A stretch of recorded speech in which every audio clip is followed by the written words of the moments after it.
Have you ever caught yourself drawn to chaos, knowing it could destroy you, but stepping closer anyway? What if that pull wasn't weakness, but something ancient, something built into the human soul, older than reason or morality? Today, we enter the devil's game where temptation isn't a flaw, but a mirror. Why do we flirt with danger? Why does destruction feel divine? The answers aren't just psychological. They're spiritual, mythic, and terrifyingly human. Let's begin. From the dawn of civilization, humanity has been obsessed with the edge.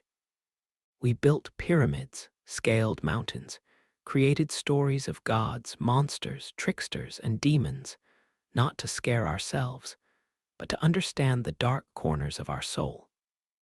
Because chaos is magnetic.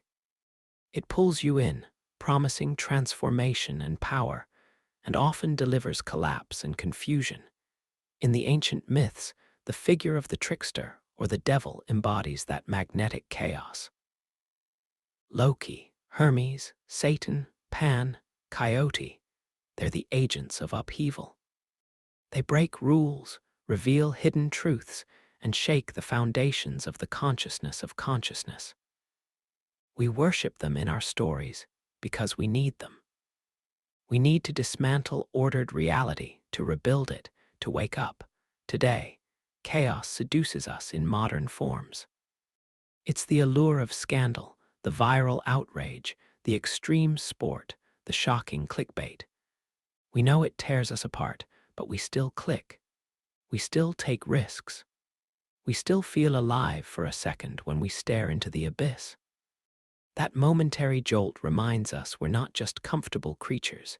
We're seekers, rebels, explorers of our own shadow. So why do we play with fire? Why do we flirt with danger, even emotionally? Because chaos is a mirror. It shows us our hidden power, our deepest wounds, our primal impulses. It strips away pretense. When everything collapses, we have to reassess who we are. That's the hidden gift of destruction. If we survive it, we're reborn, initiated, untamed. But not everyone survives. That's the trick. That's where the devil's game becomes lethal. Chaos is seductive, but it's not kind. It doesn't negotiate. It exposes the unintegrated parts of your psyche and society, your rage, your fear, your falsehoods. It feeds on fragmentation. And if you don't contain the fire, it burns you from the inside out, leaving trauma, addiction, and division. This psycho-spiritual dynamic plays out inside every one of us. We crave excitement, intensity, and extremity. Our shadow longs for liberation. We're drawn to behaviors we know aren't healthy because they feel real. Because the mundane, the safe, the predictable numbs us. We need the wild to remember we're alive. But here's the catch. Not all chaos is created equal. There's destructive chaos, reckless, blind, self-sabotaging. And there's sacred chaos, catalytic upheaval that serves evolution, creativity, and self-realization. Think of the alchemists who burned their labs to remove impurities, or artists who smashed their old identities before reinventing themselves. That kind of chaos is purposeful. It's ritual, not ruin. When we enter the devil's game knowingly, with consciousness, with intention, we step into a threshold of deep transformation. We integrate our shadow, we expand our boundaries, we unleash dormant energy. When we fall into it blindly, from repressed rage or self-hate, we fuel addiction, trauma, and collapse. So, how do we know the difference?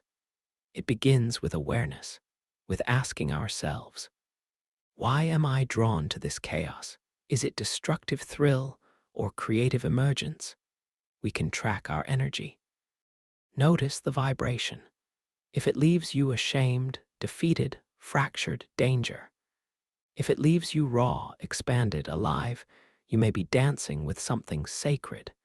Chaos is a threshold guardian. It asks, you have the strength to question your truth, stability to watch your world fall apart, and still hold yourself intact. That kind of inner resilience isn't born in calm waters, it's forged in storms. The devil's game is less a trap than a teacher if we play intelligently. In many spiritual traditions, chaos is sacred. Taoism calls the primordial state Wuji, limitless, unformed. In Kabbalah, the chaos before creation is the source from which the cosmos arises. Sufism tempts the mystic into fana, annihilation of the ego, before begetting union with the divine. These traditions revere the chaos demon as the passageway to ascent, but there's always a devil's cost. That's why it's a game, not a path. A path is slow and steady. A game is seductive, risky, and unpredictable. If mastery is the goal, we must play, but not get played. We must choose the chaos that awakens, not annihilates. And here's the final irony. The safest choice may actually be to play, not in denial, but in courage. The greatest liberation comes from consciously stepping into the unknown, inviting the shadow to dance with the light in ourselves. It's the ultimate rebellion, turning our fear of the void into ours alone. So stay with me.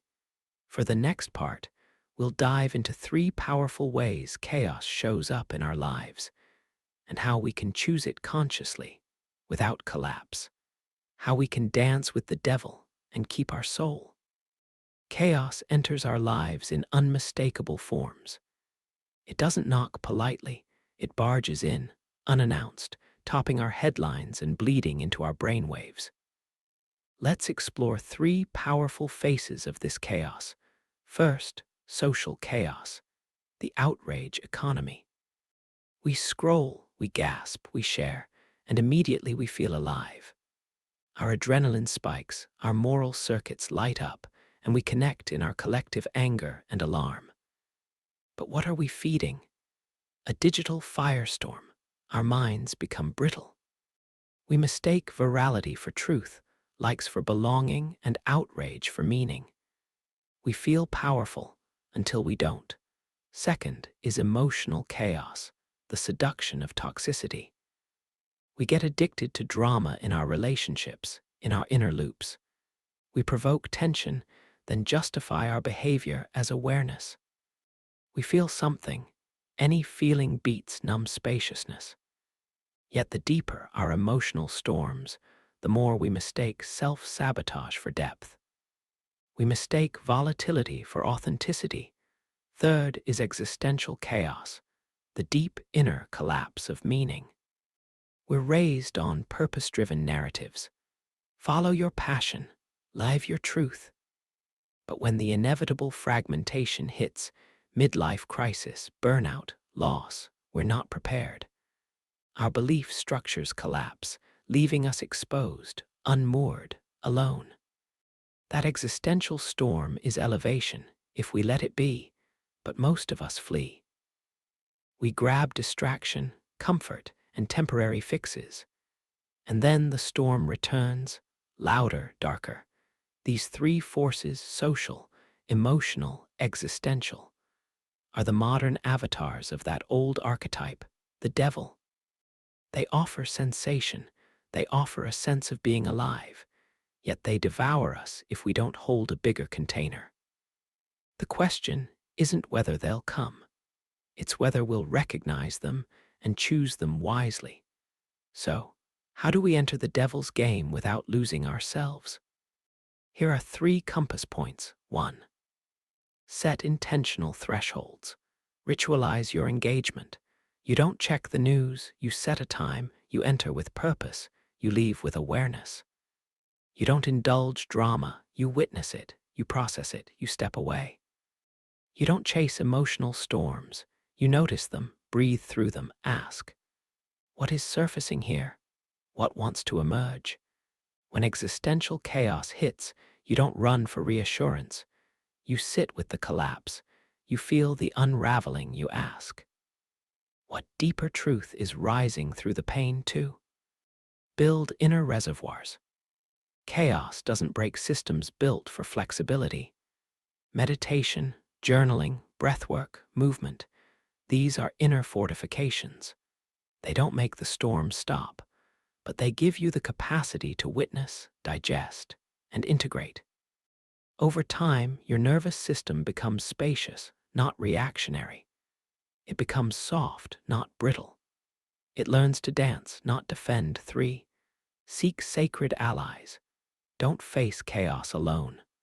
Storytelling circles, safe, sacred spaces, mentors, guides, these are your community anchors. When the devil comes, you don't collapse in isolation. You surrender into ritual contained within love. You hold each other as you walk toward the wild edges of life. And that holding is magic. So, what happens when you play this post-chaos dance well? You become a creator in the fire instead of fuel for it. You learn the language of threshold activation. You carry sacred disruption rather than casual breakdown.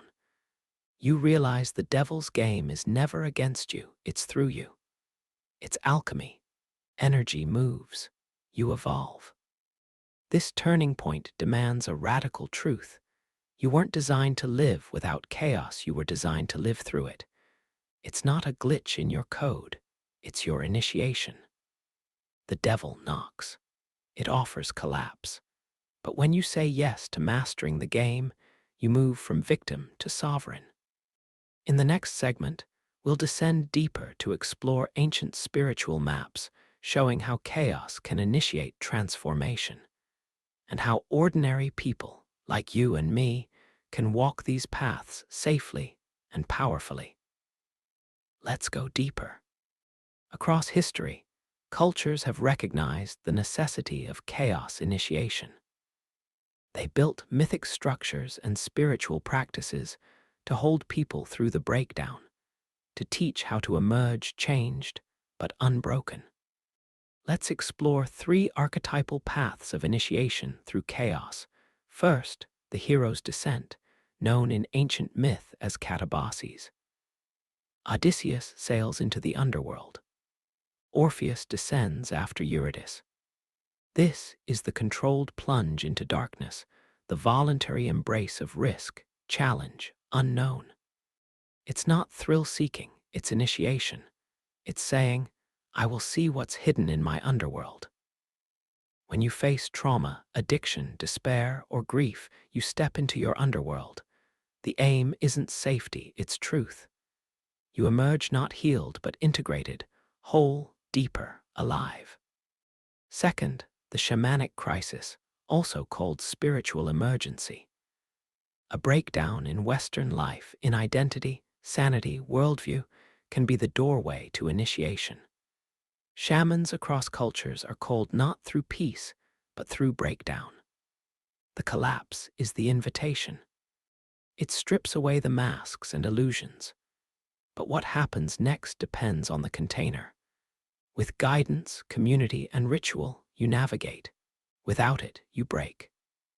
The devil's game rides on chaos, but spiritual traditions teach us to befriend it.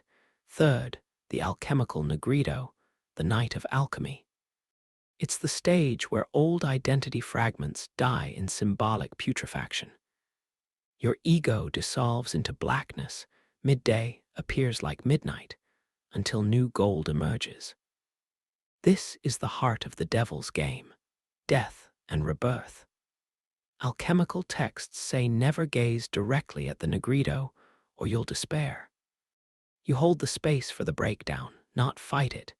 You crucify yourself into purity. These paths may sound dangerous because they are, but they're ancient, they're sacred. They're the only roads to real transformation. And we moderns think we can skip them. We want shortcuts. We want the gold without the crucible. So we flirt with chaos, addiction, conflict, viral outrage without initiation. We get burned, but we haven't been guided. The result, fragmentation, burnout, resentment. The devil's game becomes a trap, but initiation is an art, and it can be learned. We don't need to go to the jungle. We don't need to become occult adepts. We can ritually structure our journeys, because initiation is less about travel and more about threshold, symbolic entry and exit with intention. Here are 3 practices. 1. Threshold rituals. Create entry points into emotional work. They might be a communal fire, a bath with intention, or a ritual depletion like a 24-hour fast. It says to your psyche, I'm entering the dark so I can come out changed. Without it, we just burn by accident. 2. Deep mentorship. Modern initiation requires guidance. A therapist, coach, elder, spiritual mentor. Someone who's been through the crucible and can hold sacred space when your chaos is raw. 3. Witnessed reflection. You don't journal casually. You testify. You speak or write in the presence of others. You hold accountability ritual, sharing your dissent, your fears, your guilt, your visions. You stop isolating your shadow. You let it be witnessed. And that transforms it. When we frame our breakdowns as initiation, everything changes. We stop fearing collapse. We stop numbing our pain. We stop acting on low-grade suffering. Instead, we ask, what is breaking open within me? What intelligence wants to emerge? We enter chaos not as victims but as explorers, as artists of transformation, as conspirators with the sacred. And this is the crux of moving from being played by the devil to playing the game consciously. Not denial, not avoidance, not spiritual bypass, but aligned transformation. Now, imagine standing on the edge of your threshold. A breakdown arrives, ritual, shake-up, emotional breakdown, crisis. You can flee or you can receive. You can be consumed or you can channel. You can collapse or you can initiate. Initiation always demands courage. Initiation always demands a witness. It's messy and terrifying and exquisite. And on the other side is real freedom.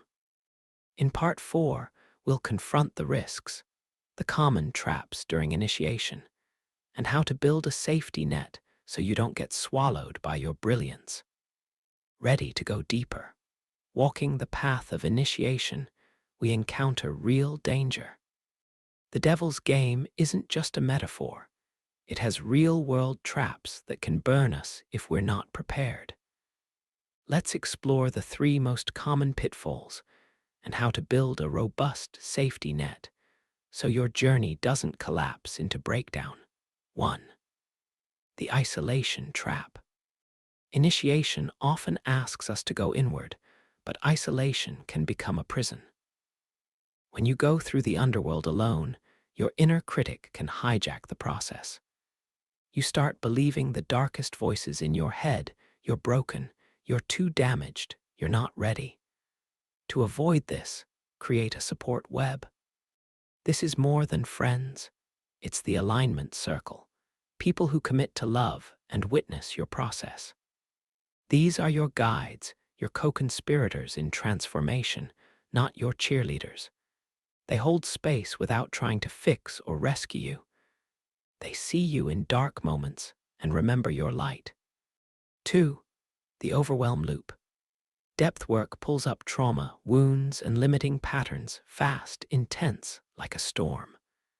Without pacing, you get caught in an overwhelming feedback loop, despair, anxiety, confusion. The antidote: structural pacing, small doses of initiation followed by grounding integration. Ritual followed by rest. Emotional purge followed by nourishment. Breathwork followed by nature. You need intervals, initiation, stabilization, integration before initiating again. Rinse and repeat. 3. The vanity pitfall. When you start walking this path, others notice.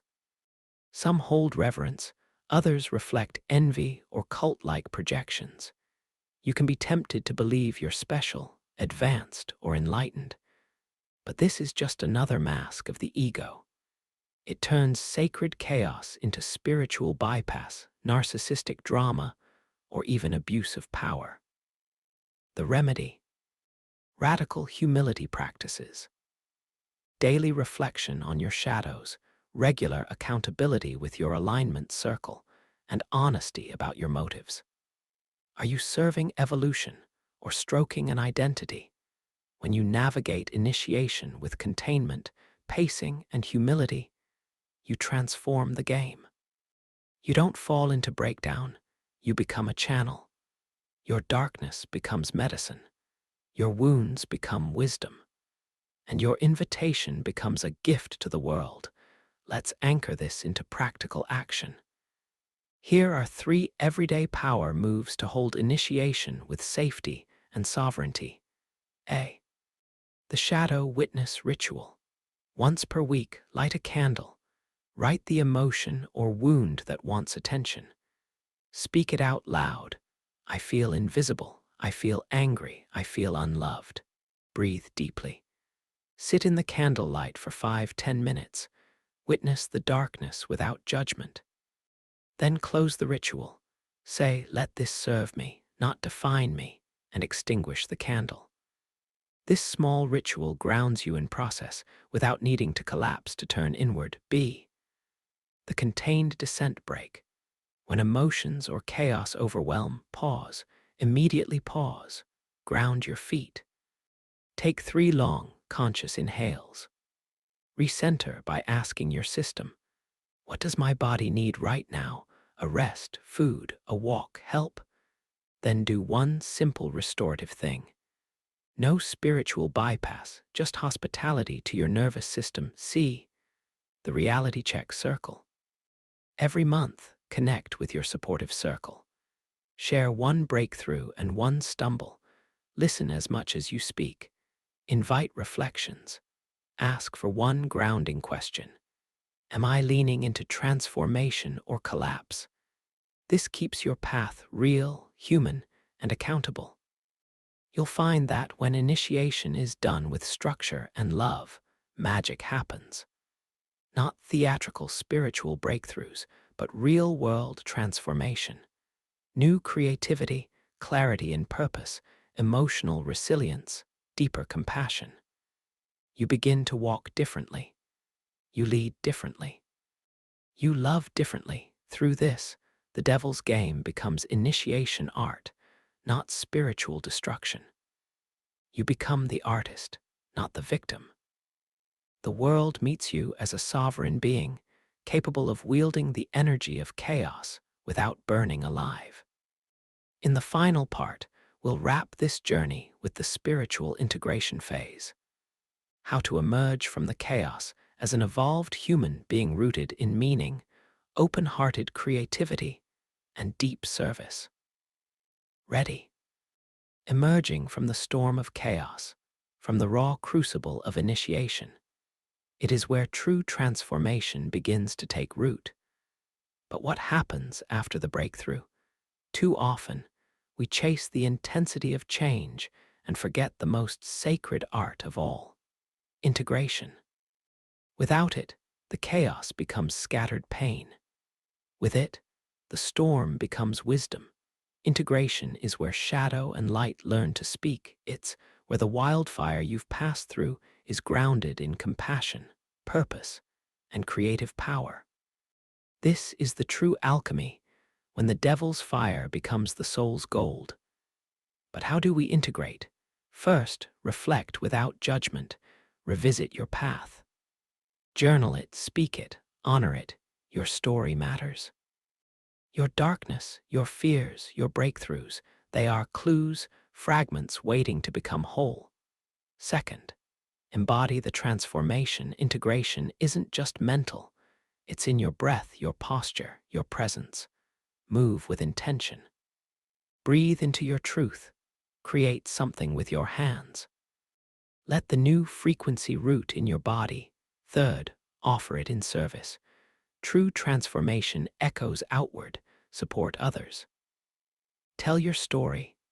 Let your scars become someone else's lantern, because we don't transform just for ourselves. We rise so we can lift. Here's a question I'd love to hear your thoughts on. Backhand index pointing right. What part of your chaos are you still learning to integrate? Drop it in the comments. Your words might help someone else find their way too. Remember this: the devil's game isn't punishment, it's an invitation. To wake up from the illusion of safety, to step into the wild intelligence of the soul, to dance with the darkness without becoming lost in it.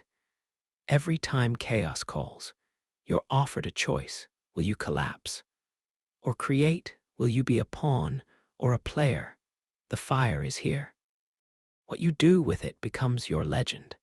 If this message spoke to something inside you, like this video, share your insight in the comments, and subscribe for more deep dives into the mysteries of the mind and soul. Stay curious, stay brave, and never stop turning your shadows into light.